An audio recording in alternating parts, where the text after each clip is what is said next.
গরম হয়ে আসলেই দিয়ে দিচ্ছি দুটো সাদা এলাচ, একটা কালো ফল আর দারচিনি। দিয়ে দিচ্ছি একটা তেজপাতা। এর সাথে দিয়ে দিচ্ছি সামান্য পরিমাণ গোটা জিরা।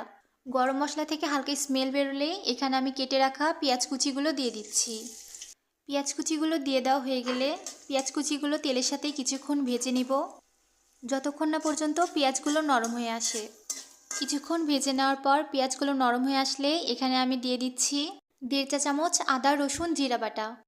এরপর আদা রসুন জিরা বাটার সাথে পেঁয়াজগুলো কিছুক্ষণ ভেজে নিব। দিয়ে দিচ্ছি 2 চা চামচ লবণ, আপনারা আপনাদের স্বাদ মতো দিয়ে দিবেন। দিয়ে দিচ্ছি 1/2 চা চামচ হলুদের গুঁড়ো। দিয়ে দিচ্ছি 2 চা চামচ মরিচের গুঁড়া। এখানে আমি একদম চামচে বেশি করে নিয়ে নিয়েছি। আপনারা যে যেরকম ঝাল পছন্দ করেন সেই অনুযায়ী ঝালটা দিয়ে দিবেন। এরপর মশলাগুলো কিছুক্ষণ নাড়িয়ে নিব। দিয়ে দিচ্ছি 1/2 চা চামচ খাসির মাংসের মশলা। আবারও কিছুক্ষণ মশলাগুলো নাড়িয়ে নিচ্ছি। এরপর দিয়ে দিচ্ছি কেটে রাখা